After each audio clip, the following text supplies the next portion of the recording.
ത്രിയേക ദൈവ തിരുനാമത്തിന് മഹത്വമുണ്ടായിരിക്കട്ടെ. ഈ വർഷത്തിൻ്റെ അവസാനത്തെ വിശുദ്ധ ദിനം ദൈവമുൻപാകെ നമ്മളെ തന്നെ സമർപ്പിക്കുവാനും ആരാധനയിൽ പങ്കെടുക്കുവാനും ദൈവം തന്ന അവസരത്തിനായി നമുക്ക് ദൈവത്തിന് നന്ദിയോടെ മഹത്വം കരയറ്റാം. ഒരു വർഷാവസാന ധ്യാനമായി ഇന്നത്തെ ഈ ധ്യാനത്തെ കാണുകയും ദൈവം മുൻപാകെ നമ്മളെ തന്നെ വിനയപ്പെടുത്തുകയും സമർപ്പിക്കുകയും ചെയ്യാം. വിശുദ്ധ മത്തായി എഴുതിയ സുവിശേഷം 11-ാം അധ്യായം അതിൻ്റെ 25 മുതൽ അതിൻ്റെ 30 വരെയുള്ള വാക്യങ്ങളാണ് ഞാനിന്ന് ഏവൻഗേലിയോനായി വായിച്ചത്. ആ വേദഭാഗത്തിൽ നിന്ന് നമുക്ക് ഒരുമിച്ച് ധ്യാനിക്കാം എന്ന് ആഗ്രഹിക്കുകയാണ്. ഇന്നത്തെ ധ്യാനത്തിനായി സഭയായി നിശ്ചയിച്ചിരിക്കുന്ന വിഷയം എന്ന് പറയുന്നത് God who led us till now, ഇതുവരെയും നടത്തിയ ദൈവം. God who led us till now, ഇതുവരെയും നടത്തിയ ദൈവത്തെ ഓർക്കുന്നതിനും ദൈവം മുൻപാകെ നമ്മളെ സമർപ്പിക്കുന്നതിനുമുള്ള അവസരങ്ങളാകുന്നല്ലോ പ്രത്യേകിച്ച് ഒരു വർഷത്തിൻ്റെ അവസാന ദിനങ്ങൾ. ഈ വേദഭാഗത്തിൻ്റെ പല വാക്യങ്ങളും നാം പരിശോധിക്കുമ്പോൾ കർത്താവായ യേശുക്രിസ്തു നമ്മളെ ക്ഷണിക്കുകയാണ്. He invites us to find rest in him. കർത്താവ് അരുളി ചെയ്യുന്നു, അധ്വാനിക്കുന്നവരും ഭാരം ചുമക്കുന്നവരും ആയുള്ളവരെ എല്ലാവരും എൻ്റെ അടുക്കൽ വരുവിൻ, ഞാൻ നിങ്ങളെ ആശ്വസിപ്പിക്കും. അതുകൊണ്ട് ലോകത്തിൻ്റെ വിവിധ അനുഭവങ്ങളുടെ നടുവിൽ ക്ഷീണിച്ചു പോയവരായ നമ്മൾ, ബലഹീനരായി പോയ നമ്മൾ, ആശ്വാസത്തിൻ്റെ ഉറവിടമായ ദൈവമുഖത്തേക്ക് നോക്കുമ്പോൾ അവൻ നമ്മളെ ആശ്വസിപ്പിക്കുമെന്നുള്ള ഇമ്പസ്വരമാണ് കർത്താവ് നമുക്ക് അരുളി ചെയ്യുന്നത്. ഈ 2024 അങ്ങനെ ദൈവം നമ്മളെ നടത്തിയ വിധങ്ങൾക്കൊക്കെ നന്ദി ചൊല്ലാനുള്ള ഒരവസരം കൂടിയാകുന്നല്ലോ ഈ വർഷത്തിൻ്റെ അവസാനത്തെ ആരാധനകൾ, പ്രാർത്ഥനകൾ തുടങ്ങിയവയൊക്കെ. അതിൽ പങ്കെടുക്കുമ്പോൾ നമ്മളവന് നന്ദി ചൊല്ലുന്ന ഒരനുഭവം കൂടി ആകുന്നല്ലോ. അതുകൊണ്ട് ഈ ഒരു വർഷത്തിൽ നമ്മൾ ഒരുപാട് ദൈവിക നന്മകൾ ഒക്കെ അനുഭവിച്ചു. Reflects God's faithful guidance throughout the year, offering peace and rest to our weary souls. നമ്മുടെ ജീവിതത്തിൻ്റെ വിവിധ അനുഭവങ്ങളുടെ നടുവിൽ ക്ഷീണിച്ചു പോയപ്പോൾ ദൈവം നമ്മളെ ആശ്വസിപ്പിച്ച അനുഭവങ്ങളെയൊക്കെ ഓർക്കുന്ന ഒരനുഭവമാണ്. ഈ ആരാധനയിലും കർത്താവ് വിളിക്കുന്നത് അങ്ങനെയാണ്. എന്തെങ്കിലും ഭാരങ്ങൾ, ദുഃഖങ്ങളൊക്കെ ഉണ്ടെങ്കിൽ നിങ്ങൾ എൻ്റെ അടുക്കൽ വരിക, ഞാൻ നിങ്ങളെ ആശ്വസിപ്പിക്കും. Only the Almighty God can comfort us, redeem us, and only He can wash us. He can equip us as a new creation. അവന് മാത്രമേ അങ്ങനെ ചെയ്യാനായിട്ട് സാധിക്കുകയുള്ളൂ. അതുകൊണ്ടാണ് നമ്മൾ ദൈവത്തിൻ്റെ സന്നിധിയിലേക്ക് അടുത്ത് വന്നിരിക്കുന്നത്. അവൻ നമ്മളെ ക്ഷണിക്കുകയാണ്. വിവിധ ജീവിത അനുഭവങ്ങളുടെ നടുവിൽ ആയിരിക്കുന്നവരെ നിങ്ങൾ വരിക, ഞാൻ നിങ്ങളെ ആശ്വസിപ്പിക്കും എന്ന് പറയുകയാണ്. യഥാർത്ഥത്തിലുള്ള ആശ്വാസം യേശുവിൽ നിന്നാണ് നാം പ്രാപിച്ചിരിക്കുന്നത്. ഇസ്രായേൽ മക്കൾ പ്രത്യേകിച്ച് അവർ മരുഭൂപ്രയാണമൊക്കെ കഴിഞ്ഞ് അവർക്ക് ഭക്ഷിപ്പാനുള്ള മന്ന ദൈവം വർഷിപ്പിച്ചു കൊടുത്തതായിട്ട് നമുക്ക് കാണാനായിട്ട് സാധിക്കുന്നുണ്ട്. അവരോട് പറയുന്നുണ്ട്, നിങ്ങൾ 6 ദിവസം പെറുക്കണം, 7-ാം ദിവസം നിങ്ങളത് പെറുക്കാനായിട്ട് പാടില്ല. 7-ാം ദിവസം നിങ്ങൾ സ്വസ്ഥമായിരിക്കണം, റെസ്റ്റ് നിങ്ങൾ എടുക്കണം. അത് ശബത്ത് നാളാണ്. ഇന്നത്തെ ഈ ലോകത്തിൻ്റെ അനുഭവത്തിൻ്റെ നടുവുകളിൽ നാം പഠിക്കേണ്ട ഒരു വലിയ കാര്യമാണ്. ഇന്ന് മനുഷ്യരങ്ങ് തിരക്കാണ്, ഒരുപാട് തിരക്കാണ്. ഒരു ദിവസം പോലും സ്വസ്ഥമായിട്ടിരിക്കാനായിട്ട് സാധ്യമല്ല. തിരുവചനം നമ്മളെ പഠിപ്പിക്കുന്നുണ്ട്, മിണ്ടാതിരുന്ന് ഞാൻ ദൈവമെന്ന് അറിഞ്ഞുകൊള്ളുവിൻ. ശാന്തമായി അല്പനേരം ദൈവസന്നിധിയിൽ ഇരുന്ന് ആ ദൈവകൃപകളെക്കുറിച്ചൊക്കെ ധ്യാനിക്കാൻ നമുക്ക് സാധിക്കുന്നുണ്ടോ എന്ന് നമ്മളൊന്ന് ശാന്തമായിട്ട് ചിന്തിക്കണം. ഇസ്രായേൽ മക്കളോട് പറയുന്നത് അങ്ങനെയാണ്. എക്സോഡസ് ചാപ്റ്റർ 16 വേഴ്സസ് 19 നമുക്ക് കാണാനായിട്ട് സാധിക്കും. 6 ദിവസം അവരോട് പറയുന്നുണ്ട് പെറുക്കുക എന്നുള്ളത്. അവരതുവരെ കണ്ടിട്ടില്ലാത്ത ഒരാഹാരം, മന്ന എന്ന് പറയുന്ന വാക്കിൻ്റെ അർത്ഥം മാന. It is A Hebrew. ദിവസം നിങ്ങൾ സ്വസ്ഥമായിരിക്കണം. ഈ 2024 അവസാന സമയങ്ങളിലായിരിക്കുമ്പോൾ ഈ 2024 എത്ര നേരം യേശു കർത്താവിനോടൊപ്പം സ്വസ്ഥമായിട്ടിരിക്കാൻ നമുക്ക് സാധിച്ചിട്ടുണ്ട്? നമ്മുടെ കുഞ്ഞുങ്ങളോടൊത്ത് കുടുംബമായി അല്പനേരം സന്നിധിയിലിരുന്ന് പ്രാർത്ഥിക്കാനും ധ്യാനിക്കാനും ദൈവകൃപകളെയൊക്കെ ഓർക്കാനും നമുക്ക് സമയം ലഭിച്ചിട്ടുണ്ടോ? യേശു കർത്താവ് നിങ്ങൾക്ക് ആരാണ് എന്ന് വ്യക്തിപരമായിട്ട് ചോദിച്ചാൽ എന്തായിരിക്കും ഉത്തരം പറയുന്നത്? ഇന്നലെ അവിടുത്തെ യൂത്ത് കോൺഫറൻസിൽ അറ്റൻഡ് ചെയ്തപ്പോൾ ഇന്നലെ അതിൻ്റെ മെയിൻ സ്പീക്കർ അവരോട് ചോദിച്ചു,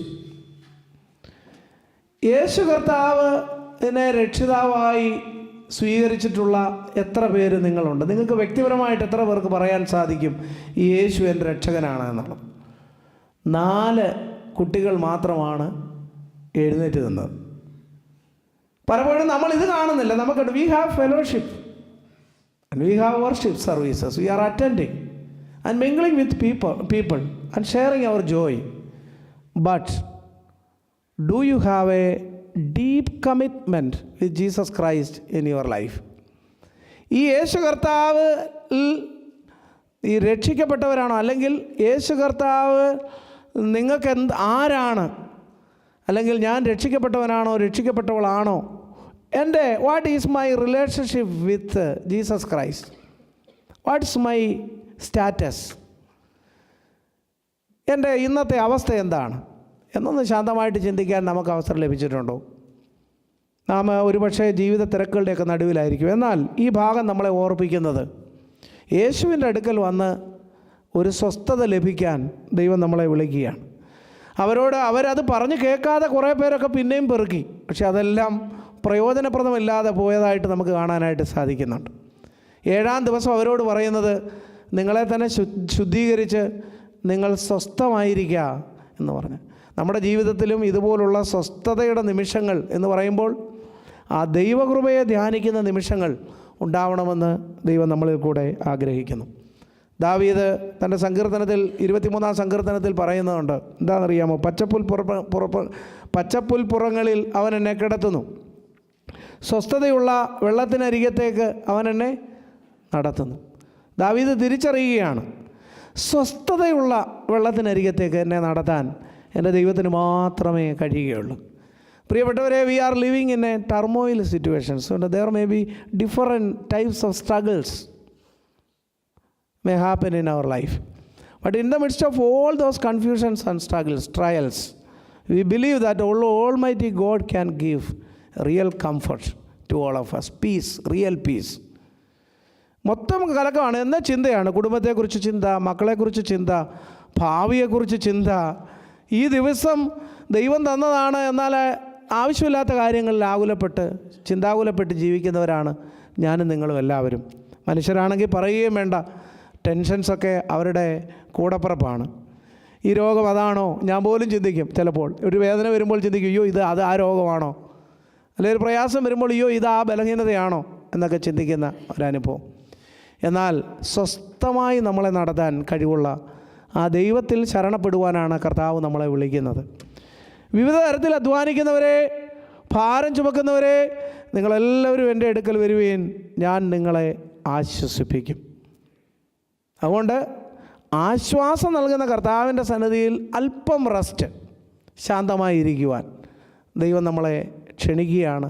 അത് നമ്മുടെ ജീവിതത്തിൻ്റെ സമർപ്പണമായിട്ട് മാറാനായിട്ട് ദൈവം നമ്മളെക്കുറിച്ച് ആഗ്രഹിക്കുകയാണ്. രണ്ടാമതായി ഈ ഭാഗത്ത് നിന്ന് നമുക്ക് ദൈവം നൽകുന്ന ഒരു ചിന്ത എന്താണെന്നറിയാമോ? ഇവിടെ പ്രത്യേകമായിട്ട് രേഖപ്പെടുത്തിയിരിക്കുന്നത് കർത്താവ് പ്രാർത്ഥിക്കുകയാണ്.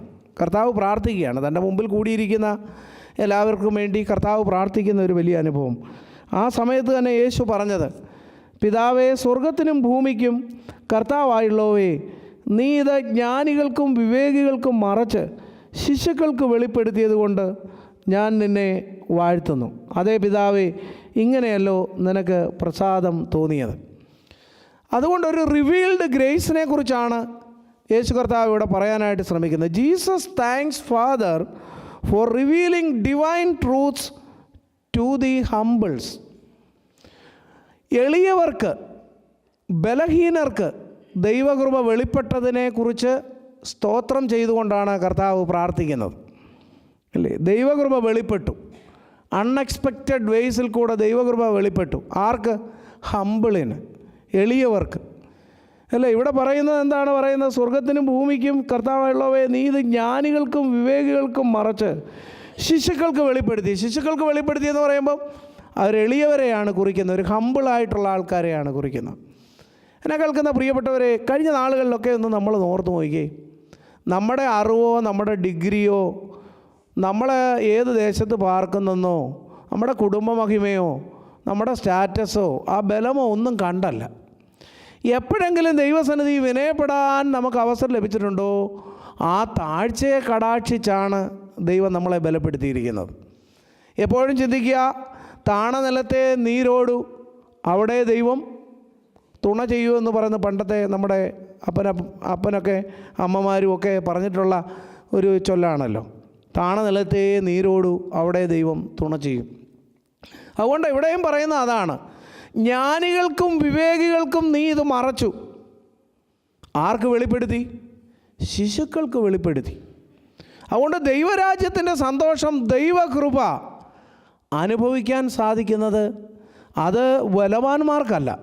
നമ്മളിന്ന് കന്യാമറിയാമിൻ്റെ പാട്ട് ചൊല്ലിയപ്പോഴും നമ്മൾ വായിച്ചു, ബലവാന്മാരെ സിംഹാസനങ്ങളിൽ നിന്ന് മറിച്ചിട്ട് താണവരെ ഉയർത്തി, അല്ലേ? കന്യാമറിയാം തൻ്റെ ജീവിതത്തിൽ ദൈവകൃപ അനുഭവിച്ചവൾ, സാധാരണ ഒരു സ്ത്രീ, സാധാരണ ഒരു പെൺകുട്ടി.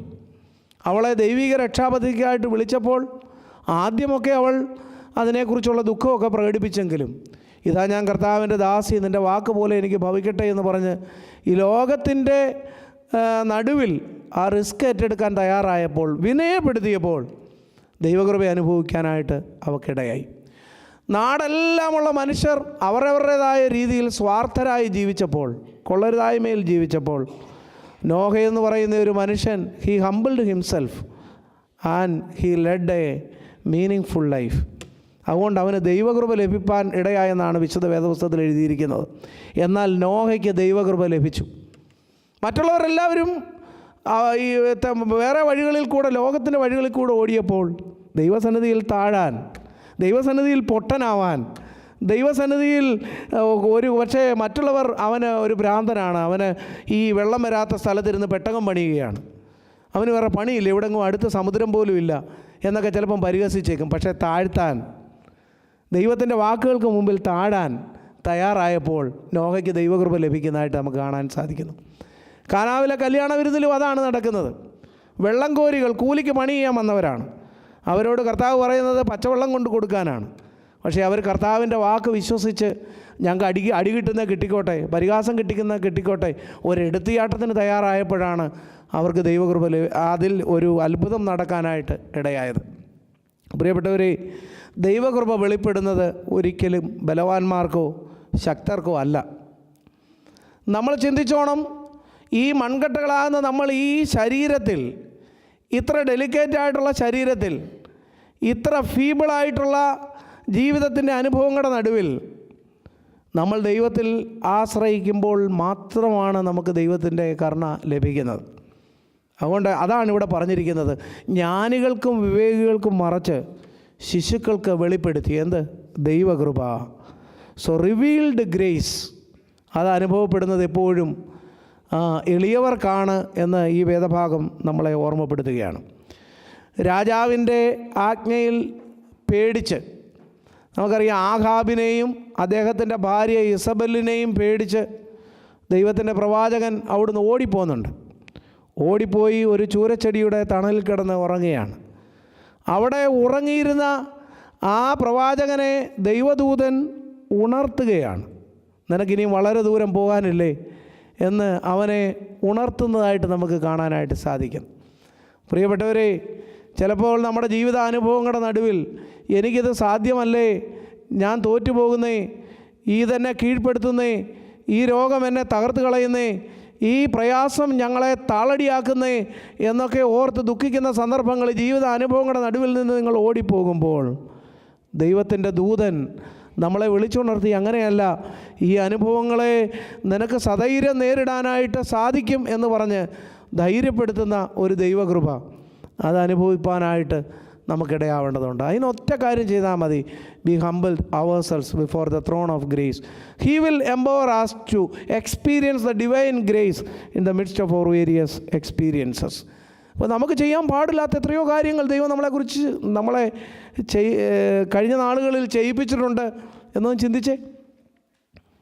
ഞാൻ എപ്പോഴും ഈ ഇൻഡസ്ട്രി പ്രയറിലും ഈ വെള്ളിയാഴ്ചത്തെയൊക്കെ കൂട്ടായ്മയിലും അവരോട് പറയുന്നുണ്ട്. പ്രസംഗിക്കുന്നവരോട് പ്രസംഗം കേൾക്കുന്നവരോടൊക്കെ പറഞ്ഞായിട്ട് അവർക്ക് ഓർമ്മയുണ്ട്. ഏതാണ്ട് 50 കിലോമീറ്ററിൽ കൂടുതൽ പോലും സഞ്ചരിച്ചിട്ടില്ലാത്ത അപ്പൻ്റെയും അമ്മയുടെയും മക്കളെയൊക്കെ ദൈവം ലോകത്ത് എവിടെല്ലാം ചിതറിച്ചു അല്ലേ. വലിയ കൈമുതലൊന്നും ഇല്ലാത്ത പിതാക്കന്മാരുടെ മക്കളെ ദൈവം എത്രയോ ഉന്നതമായിട്ടുള്ള സ്ഥിതികളിലേക്ക് ദൈവം കൊണ്ടുവന്നു. ഇതെല്ലാം ഒരുപക്ഷെ സാധ്യമായത് നമ്മളുടെ എപ്പോഴോ നമ്മൾ ദൈവസന്നിധിയെ കാണിച്ച ഒരു താഴ്മയും സമർപ്പണവുമൊക്കെ ആവും. അതുകൊണ്ട് പറയുക, ഇത് വിവേകികൾക്കും ജ്ഞാനികൾക്കും മറച്ച് എളിയവർക്ക് വെളിപ്പെടുന്നതാണ് ദൈവകൃപ എന്ന് എപ്പോഴും നമ്മൾ ഓർക്കണം. അപ്പോസ്തലനായ പൗലോസും അതാണ് പറയുന്നത്. 1 കൊരിന്ത്യർ 12-ാം അധ്യായം 9-ാം വാക്യത്തിൽ പറയുന്നുണ്ട്. എല്ലാവർക്കും അറിയാവുന്ന ഒരു വാക്യമാണ്. കാണാപ്പാടം പറയാമോ? എന്താ വാക്യം? എൻ്റെ കൃപ നിനക്ക് മതി. My grace is sufficient for you. എൻ്റെ കൃപ നിനക്ക് മതി, എൻ്റെ ശക്തി ബലഹീനതയിൽ തികഞ്ഞു വരുന്നു. കർത്താവിൻ്റെ ശക്തി വെളിപ്പെടുന്നത് ഒരുപക്ഷെ നമ്മൾ ബലഹീനരായിരിക്കുമ്പോഴായിരിക്കും. ലീസ്റ്റ് അൺഎക്സ്പെക്റ്റഡ് മൊമെൻറ്റിലായിരിക്കും ചിലപ്പോൾ ദൈവത്തിൻ്റെ കൃപ വെളിപ്പെടുന്നത്. നമ്മൾ പ്രതീക്ഷിക്കാത്ത സമയത്തായിരിക്കും ദൈവകൃപ വെളിപ്പെടുന്നത്. അത് അനുഭവിപ്പാൻ നമ്മുടെ ജീവിതത്തെ ദൈവസന്നിധിയിൽ വിനയപ്പെടുത്തേണ്ടത് ഏറ്റവും ആവശ്യമാണ്. അതുകൊണ്ട് പുതിയ വർഷത്തിലേക്ക് പ്രവേശിക്കുമ്പോൾ നമ്മുടെ ജീവിതങ്ങളെ ഒന്ന് ശാന്തമായിട്ട് ചിന്തിക്കാം. ഈ വിശുദ്ധ മന്ദിരത്തിൽ ഇരിക്കുമ്പോഴും ചിന്തിക്കാം, എൻ്റെ ദൈവമേ, നീ വിവേകികൾക്ക് മറയ്ക്കുന്നല്ലോ നിൻ്റെ കൃപ, നീ ജ്ഞാനികൾക്ക് മറയ്ക്കുന്നല്ലോ നിൻ്റെ കൃപ, എന്നാൽ എളിയവനായ എൻ്റെ മേൽ നിൻ്റെ കരുണ ചൊരിയണമേ എന്ന് പ്രാർത്ഥിച്ചുകൊണ്ട് പുതിയ വർഷത്തിലേക്ക് പ്രവേശിപ്പാനായി ദൈവം നമ്മളെ ഇടയാക്കണം. മറ്റേ മൂന്നാമത്തെ ഒരു ചിന്ത ഇവിടെ പങ്കുവെച്ച് ഞാൻ ഇന്നത്തെ ഈ ധ്യാനം അവസാനിപ്പിക്കും. യോക്ഡ് വിത്ത് ഹിസ് ഫെയ്ത്ത്ഫുൾനെസ് എന്ന് പറയുന്നത് ഇവിടെ പറയുന്നുണ്ട്. എന്താ പറയുന്നത് അറിയാമോ? ഞാൻ സൗമ്യതയും താഴ്മയും ഉള്ളവനാകയാൽ എൻ്റെ നുഖമേറ്റുകൊണ്ട് എന്നോട് പഠിപ്പീൻ, എന്നാൽ നിങ്ങളുടെ ആത്മാക്കൾക്ക് ആശ്വാസം കണ്ടെത്തും. എൻ്റെ നുഖം മൃദുവും എൻ്റെ ചുമട് ലഘുവും ആകുന്നു. കർത്താവ് ഇവിടെ ക്ഷണിക്കുകയാണ്, കം, വരിക. പിന്നെ പറയുന്നുണ്ട് ടേക്ക്, എന്ത്? അവൻ്റെ നുഖം. മറ്റൊന്ന് പറയുന്നു ലേൺ, പഠിക്കുക. അപ്പോൾ നിങ്ങൾക്കൊരു റെസ്റ്റ് കിട്ടും. എന്തൊരു വെർബലായിട്ടുള്ള ഉപയോഗം. Come, take, learn and rest അല്ലേ, വിളിക്കുകയാണ്. എന്തിനാണ് വിളിക്കുന്നത്? നുഖമെടുക്കുക. നമുക്കറിയാം, നുഖമൊക്കെ എല്ലാവർക്കും കൃത്യമായിട്ട് അറിയാം. ഈ കാളയും പൂത്തിനെയും ഒക്കെ പൂട്ടുന്ന സമയത്ത് അതിൻ്റെ 2 എണ്ണത്തിനെ ചേർത്ത് വെച്ച് ഈ യോക്ക് അതിൻ്റെ മേളിൽ വെച്ച് കെട്ടുമ്പോൾ അത് 2 കൂടി ചേർന്നാണ് ഇത് വലിക്കുന്നത്. അതുകൊണ്ട് ഈ ഒരു കാര്യം ഇവിടെ ഉപയോഗിച്ചിരിക്കുന്നത് കർത്താവ് പറയാൻ ശ്രമിക്കുന്നത്, ഈ 2024 വിവിധ അനുഭവങ്ങളെ നിങ്ങളിങ്ങനെ നേരിട്ടു. നിങ്ങൾ ചിന്തിക്കുവാടാ, നിങ്ങളുടെ ദേഹത്താണ് ഈ നുഖം വെച്ച് കെട്ടി, ഇതെല്ലാം ഞാനാ വലിച്ചതെന്നും പറഞ്ഞിരിക്കുക. അങ്ങനൊന്നുമല്ല. മറിച്ച് ആ കർത്താവ് പറയുന്നു, എന്താണ് പറയുന്നത്? എൻ്റെ നുഖം ഏറ്റുകൊണ്ട് എന്നോട് പഠിപ്പീനെന്ന് പറയുമ്പോൾ എൻ്റെ നുഖം മൃദുവും എൻ്റെ ചുമട് ലഘുവും ആവുമെന്ന് പറയുമ്പോൾ ഈ നുഖത്തിൻ്റെ ഒരു വശം നിങ്ങളുടെ മേലാണ് കെട്ടിയിരിക്കുന്നതെങ്കിൽ മറ്റേ ഒരെണ്ണം നിങ്ങളോടൊപ്പം വഹിപ്പാൻ ഞാൻ നിങ്ങളുടെ കൂടെ ഉണ്ട്. അതാ പറയുന്നത്, എൻ്റെ നുഖം മൃദുവും എൻ്റെ ചുമട് ലഘുവുമാകും. നിങ്ങൾക്ക് തനിയെ വഹിപ്പാൻ സാധ്യമല്ല. You ask my support. I am always with you as a risen Lord. But are you ready to ask my support? അത് ചോദിക്കണം. നമ്മുടെ ഒരു പയ്യൻ ഇങ്ങനെ കടൽ തീരത്ത് ഇങ്ങനെ കളിച്ചുകൊണ്ടിരിക്കുകയാണ്. അതിൻ്റെ ആ പയ്യൻ്റെ കയ്യിലൊരു ലോറിയുണ്ട്, ഒരു കളിപ്പാട്ടം. അതിങ്ങനെ ഒരു വഴിയിൽ കൂടി ഇങ്ങനെ തള്ളിക്കൊണ്ട് പോവുക. അപ്പോൾ ആ തള്ളിക്കൊണ്ട് പോകുന്ന വഴിയിൽ ഒരു വലിയ കരിങ്കല്ല് കിടക്കുന്നു. അങ്ങോട്ട് പോകാനായിട്ട് ഇവനെ തള്ളി ആ കരിങ്കല്ലെടുത്ത് മാറ്റാൻ പറ്റുന്നില്ല. അങ്ങോട്ട് മുന്നോട്ട് പോകാനായിട്ട് അവന് സാധ്യമല്ല. അപ്പോൾ അവൻ എന്നിട്ട് അതിനെ ഓർത്തങ്ങ് ദുഃഖിക്കുകയാണ്. എന്നിട്ട് അവൻ അവൻ്റെ അപ്പനോട് പറഞ്ഞു, ഡാഡി, എനിക്ക് ഈ കരിങ്കല്ല് മാറ്റാനായിട്ട് സാധ്യമല്ല. ഞാൻ എത്ര അധ്വാനിച്ചിട്ടും ഇതങ്ങോട്ട് മാറുന്നില്ല. ഇത് എന്നാലേ എനിക്ക് എൻ്റെ വണ്ടി, ഈ ലോറി, ഈ കളിപ്പാട്ടം അതങ്ങോട്ട് മുന്നോട്ട് പോകാനായിട്ട് സാധ്യമല്ല. അതിന് തടസ്സമായിട്ട് അത് നിൽക്കുകയാണ്. ഉടനെ അപ്പം പറഞ്ഞു, മോനെ, നീ എന്നോട് സഹായം ചോദിച്ചില്ലല്ലോ. നീ എന്നോട് സഹായം ചോദിച്ചാൽ ഞാൻ നിന്നെ എന്തു ചെയ്യും? സഹായിക്കും. എന്നിട്ട് ആ അപ്പൻ വന്ന് എന്ത് ചെയ്തു? ആ കളിപ്പാട്ടത്തിൻ്റെ ആ വഴിയിൽ കിടന്ന ആ കരിങ്കല്ല് തൻ്റെ കയ്യാൽ എടുത്തു മാറ്റി അവൻ്റെ വണ്ടിക്ക് പോകാനായിട്ടുള്ള പാത ഒരുക്കി കൊടുത്തു. ഇന്ന് ജീവിതത്തിൻ്റെ യാത്രയിലും നമുക്കും അങ്ങനെയാണ്. നമ്മളോട് വിവിധ അനുഭവങ്ങളിലൂടെ കടന്നു പോകുമ്പോൾ നാം എല്ലാം കൂടെ എടുത്ത് തലയിൽ വെച്ചിരിക്കുകയാണ്. But are you asking the support of our lord? ദൈവമേ, I want your help. I cannot bear this burden. I cannot tolerate this situation. I cannot overcome these circumstances. Lord, kindly empower me to overcome these struggles. Are you ready to pray to Jesus Christ? And are you seek His guidance? Are you seek His support? കർത്താവ് സദാസമയം കാത്തിരിക്കുക. അവൾ എന്നോട് ചോദിക്കും സഹായം. പലപ്പോഴും നമ്മൾ ചോദിക്കത്തില്ല. പ്രാർത്ഥനയൊക്കെ ഒരു ചടങ്ങായിട്ടാണ് വന്നിരിക്കുന്നത്, അല്ലേ? എല്ലാം ചെയ്തതിന് ശേഷം ഒരു പുട്ടിൻ്റെ ഇടയ്ക്ക് പീര ഇടുന്ന പോലെ ഒരു പ്രാർത്ഥന, അല്ലേ? അല്ല, കേക്കിൻ്റെ മേളിൽ ഡെക്കറേഷനൊക്കെ വെക്കുന്ന പോലെ, അല്ലേ? ഒരു ഒരു ഒരു ഒരു പൊടി ഒരു തൊങ്ങൽ പോലെ, ഒരു അലങ്കാരം പോലെ, ഒരു പേരിന്. അങ്ങനെയാണോ? എന്നാൽ ആദ്യം അവൻ്റെ സാന്നിധ്യമാണ്, അവൻ്റെ സഹായമാണ് നമ്മൾ ആഗ്രഹിക്കേണ്ടത്.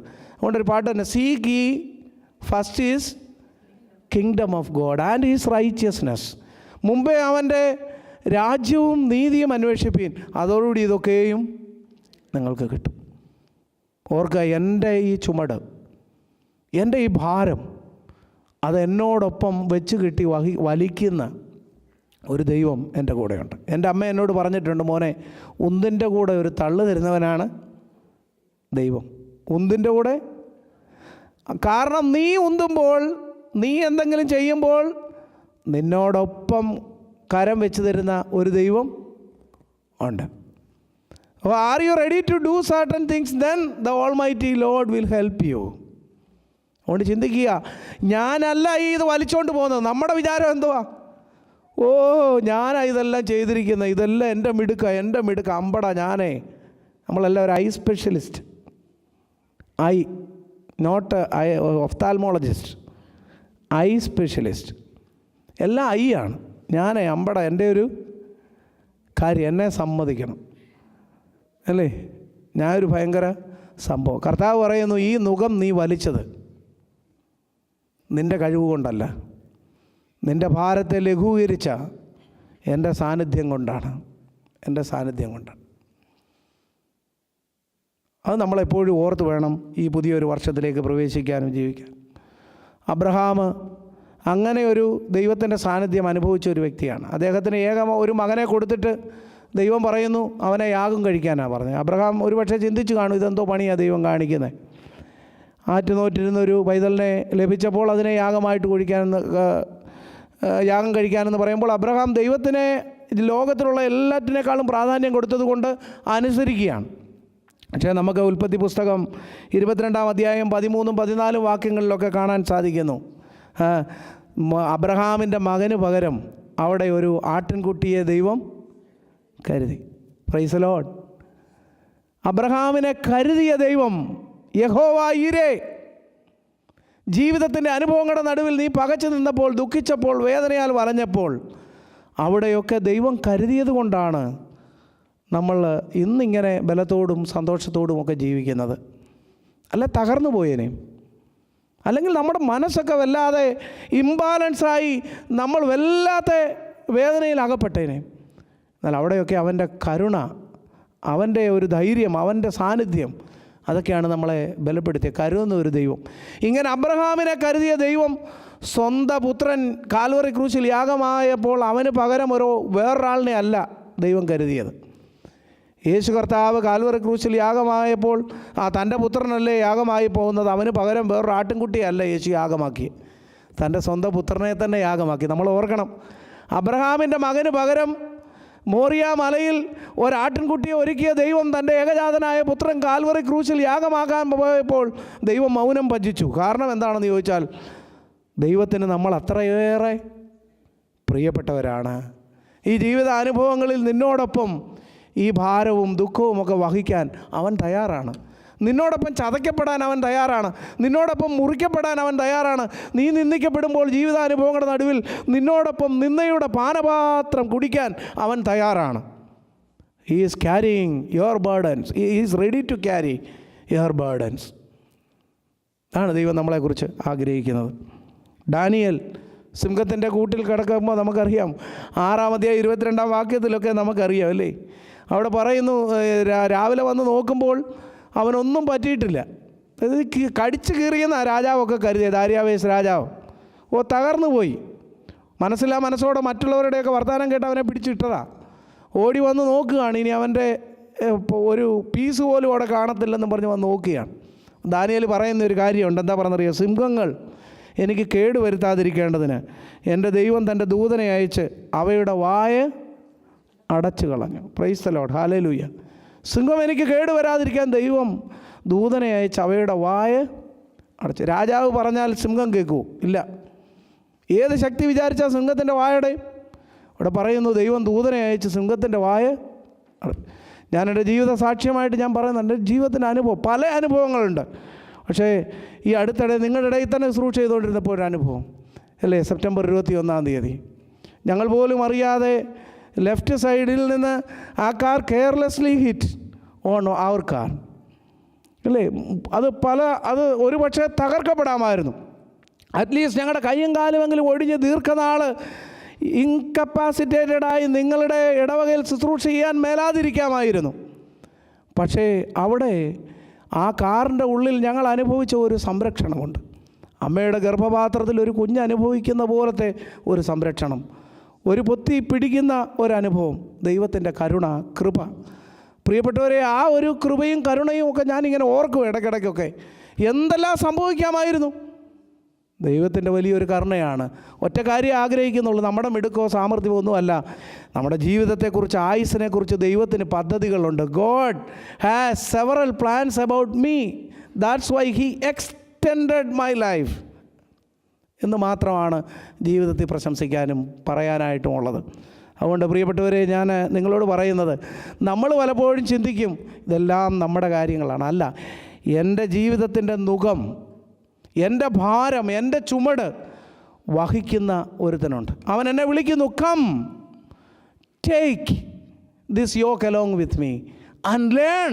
പഠിക്കുക, then you will get rest അല്ലേ. അതുകൊണ്ട് ഈ 2024 ഈ അവസാന സമയത്ത് ദൈവത്തിൻ്റെ കരത്തിലേക്ക് നമ്മുടെ ഭാരങ്ങളെ നമുക്ക് സമർപ്പിക്കാം. ഞാനല്ല ഒറ്റയ്ക്ക് നടക്കുന്നത്, എന്നോടൊപ്പം അവനുമുണ്ട്.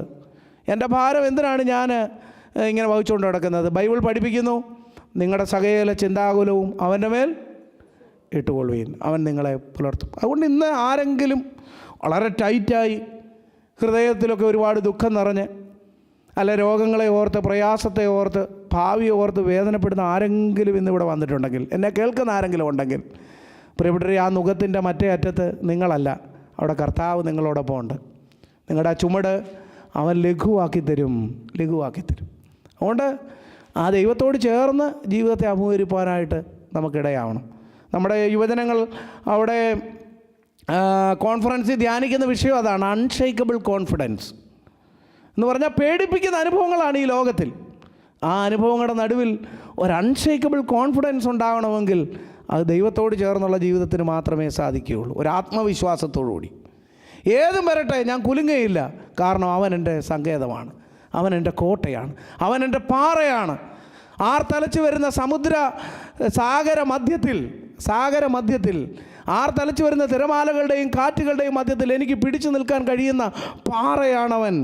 ചുട്ടുപൊള്ളുന്ന മണലാരണ്യമാകുന്ന ജീവിതാനുഭവങ്ങളുടെ നടുവിൽ എൻ്റെ കാലുകളെ പൊള്ളാതെ, ജീവിതത്തെ തകർന്നു പോകാതെ എനിക്ക് അഭയം ചേരാൻ കൊള്ളാവുന്ന ഉറപ്പുള്ള പാറയാണ് എൻ്റെ കർത്താവ്. എൻ്റെ പാറയും എൻ്റെ വീണ്ടെടുപ്പുകാരൻ. അതാണ് നമ്മുടെ ജീവിതത്തിൻ്റെ വലിയ സാക്ഷ്യം. 3 ആശയങ്ങളാണ് ഇന്ന് ഞാൻ നിങ്ങളോട് പങ്കുവെക്കാനായിട്ട് ശ്രമിച്ചത്. ഒന്നാമതായിട്ട് പറയാൻ ശ്രമിച്ചത് എന്താണെന്നറിയാമോ? നമ്മൾ ജീവിതത്തിൻ്റെ അനുഭവങ്ങളുടെ നടുവിൽ നമുക്ക് ആശ്വാസം തരുന്നത് കർത്താവാകുന്നു. അതിന് നാം നന്ദിയുള്ളവരായി ജീവിക്കണം. അവൻ പറയുന്നു, അധ്വാനിക്കുന്നവരും ഭാരം ചുമക്കുന്നവരുമായുള്ളവർ എൻ്റെ അടുക്കൽ വരുവീൻ, ഞാൻ നിങ്ങളെ ആശ്വസിപ്പിക്കും. തിരക്കുകളൊക്കെ മാറ്റിവെച്ച് അല്പനേരം ധ്യാനിക്കാനും പ്രാർത്ഥിക്കാനും ഒക്കെ പുതിയ വർഷം സമയം കണ്ടെത്തണം. കുറച്ചു നേരം ഒന്നും വേണ്ടാന്ന് വെച്ചിട്ട് ചുമ്മാതിരുന്ന് ഒരു വാക്യമൊക്കെ വായിക്കുകയോ ഒരു പാട്ട് പാടുകയോ ചെയ്ത് കണ്ണടച്ച് കുറച്ച് നേരം ഇരുന്ന് ആ ദൈവകൃപയെക്കുറിച്ചൊക്കെ ഒന്ന് ധ്യാനിക്കണം. നമ്മുടെ മനസ്സൊക്കെ ഒന്ന് റിഫ്രഷ് ആവും. മറ്റൊന്ന്, രണ്ടാമതായി ഞാൻ പറഞ്ഞത് എന്താണെന്നറിയാമോ? ഇതൊന്നും ബലവാന്മാർക്കല്ല വെളിപ്പെട്ട് കിട്ടുന്നത്, ലോകപ്രകാരം ആശ്രയിക്കുന്നവർക്കല്ല, മറിച്ച് ഹമ്പിളിന് ദൈവകൃപ വെളിപ്പെടുന്നത് എപ്പോഴും എളിയവർക്കാണ് എന്ന് തിരുവചനം നമ്മളെ പഠിപ്പിക്കുന്നു. ജ്ഞാനികൾക്കും വിവേകികൾക്കും മറച്ച് ശിശുക്കൾക്ക് വെളിപ്പെടുത്തുന്നു. എളിയവരെ കടാക്ഷിക്കുന്ന ദൈവം. 3, അവനോടൊപ്പം നമ്മുടെ ജീവിതാനുഭവങ്ങളുടെ നുകം അവൻ വഹിക്കുന്നുണ്ട് എന്ന് വിശ്വസിച്ച്, ജീവിതത്തിൻ്റെ ഭാരങ്ങളെ വഹിക്കാൻ എൻ്റെ കൂടെ എൻ്റെ കർത്താവുണ്ട് എന്ന് വിശ്വസിച്ച്, സിംഹങ്ങളുടെ വായടപ്പിച്ച ദൈവം ഇന്നും അവൻ്റെ കരം കുറുതായി പോയിട്ടില്ല എന്ന് വിശ്വസിച്ച്, അബ്രഹാമിൻ്റെ മകന് പകരം മോറിയ മലയിൽ ഒരു ആട്ടിൻകുട്ടിയെ കരുതിയ ദൈവം എൻ്റെ കൊച്ചു കൊച്ചു ജീവിതാനുഭവങ്ങളുടെ നടുവിൽ വെളിപ്പെടും എന്ന് വിശ്വസിച്ച്, ജീവിത ഭാരമാകുന്ന നുകം വഹിക്കാൻ എൻ്റെ കൂടെ എൻ്റെ പാർട്ട്ണറായി എൻ്റെ കർത്താവുണ്ട് എന്ന് വിശ്വസിച്ച് ജീവിതത്തെ മുന്നോട്ട് പോകുവാൻ ദൈവം നമ്മളെ എല്ലാവരും ഇടയാക്കട്ടെ. പ്രാർത്ഥിക്കാം. ഇന്നത്തേക്ക് നിശ്ചയിക്കപ്പെട്ടിട്ടുള്ള ആൾ ഇപ്പോൾ പ്രത്യേകമായിട്ട് പ്രാർത്ഥിക്കുന്ന